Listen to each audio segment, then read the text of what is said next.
शक्तीपीठ महामार्ग कायमस्वरूपी रद्द झालाच पाहिजे. शक्तीपीठ महामार्ग कायमस्वरूपी रद्द झालाच पाहिजे.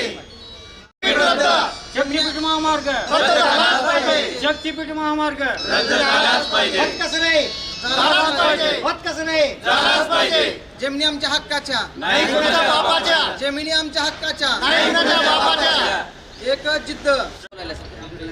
मोठे नाही हो का सगळ्यांना सांगतो 24 तारखेला शक्तीपीठ महामार्ग बाधित शेतकऱ्यांच्या मागचं धरणे लाक्षणिक उपोषण किंवा मेळावा आणि मोर्चा काढण्याबाबत आपण कलेक्टरला दिले. आपल्याला मोर्चा काढायचा आहे. आता खाली लिहिले वरील विषय अनुसरून शासन निर्णय शक्तीपीठ आपल्या जी भावना आहे तिथं मांडायचे कलेक्टर बरोबर मांडायचं. आतापर्यंत आज धाराशिव जिल्ह्यामध्ये जो नागपूर गोवा शक्तीपीठ महामार्गासंदर्भात जी जुनी अधिसूचना निघाली होती त्या अधिसूचनेच्या आत आम्ही 1.5 वर्ष झालं सर्व शेतकरी बांधव हा महामार्ग रद्द व्हावा यासाठी आम्ही तीव्र आंदोलन आणि उपोषण मागच्या वर्षभरात केले. आज जर पाहिलं तर राज्याचे जे मुख्यमंत्री आहेत देवेंद्र फडणवीस साहेब हे तिथं बसून सांगतात की 2 महिन्यात या महामार्गाची मोजणी करा किंवा अधिसूचना करा. अरे जी अधिसूचना तुम्ही काढली ती पूर्ण अंधारात आहे. त्याचं जे काही स्पष्ट वक्तेपणा जो शेतकऱ्यांच्या सोबत विश्वासाने तुम्ही बसून पूर्ण करणार हा कुठलाही निर्णय आपण शेतकऱ्यासोबत बसून घेतलेला नाही. त्यामुळे या महामार्गाची मागणीच मुळात रद्द आहे. कारण या धाराशिव जिल्ह्यामध्ये कुठलाही मोठा उद्योग नाही.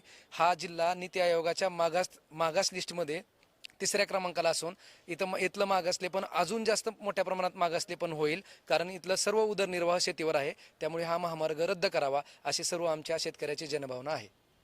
धाराशिव जिल्ह्यातून शक्तीपीठ महामार्ग हा जाणार आहे आणि त्याची अधिसूचना 7 मार्च 2024 रोजी शासनाने काढली.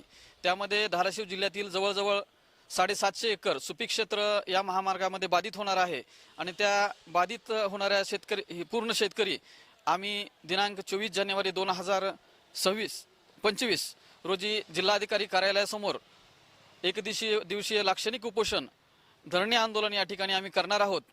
आणि आमच्या या वेदना आमचं म्हणणं शेतकऱ्यापर्यंत शासनापर्यंत पोहोचवण्यासाठी आम्ही मांडणार आहोत. आतापर्यंत शासनानं बऱ्याच वेळेस सांगितलं की फक्त कोल्हापूर सांगली सोलापूर तर इतर जिल्ह्यातून विरोध नाही. परंतु हा विरोध आम्ही 2024 पासून सुरुवातीपासूनच अधिसूचना निघाल्यापासून आम्ही विरोध केलेला आहे. जिल्हाधिकारी कार्यालयासमोर धरणे आंदोलन केलेले आहेत. तुळजापूर येथे साखळी उपोषण केलेलं आहे सर्व बाधित शेतकऱ्यांमार्फत. तसेच भूसंपादन अधिकारी, जिल्हाधिकारी, कलेक्टर, आमदार, खासदार, पालकमंत्री या सगळ्यांना हा महामार्ग रद्द व्हावा, ही महामार्ग व्हावा अशी गरज नसलेला महामार्ग आम्हाला नको आहे.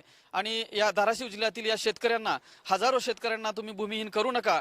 कारण यांच्या मुलाबाळांचा उपजीविकेचा प्रश्न आहे, या शेतकऱ्यांचा उपजीविकेचा प्रश्न आहे. आणि यामध्ये आवर्जून सांगा वाटतं की सगळ्यात जास्त सुपीक शेती असा ग्रीनफील्ड झोन या नावाखाली हे क्षेत्र जात आहे.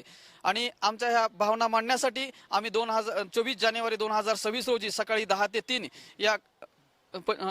3 या वेळेमध्ये जिल्हाधिकारी कार्यालयासमोर 19 गावातील सर्व बाधित शेतकरी येऊन येतं आम्ही आंदोलन करत आहोत.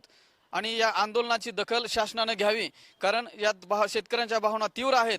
आम्हाला कुठल्याही या जिल्ह्यातील आमदारानं, खासदारानं, जनतेनं या महामार्गाची मागणी केलेली नाही. तरी सुद्धा आमचा हा सुपीक क्षेत्र, आमची माती काळी आई अशी सुपीक क्षेत्र घालून आम्हाला भूमिहीन करणार आहेत. याचा आम्हाला तीव्र विरोध आहे. आणि शासनानं हा महामार्ग रद्द शक्तीपीठ महामार्ग रद्द करावा आणि आमची शेती वाचावी, आमच्या लेकराबाळांचा, आमच्या उपजीविकेचा विचार करावा.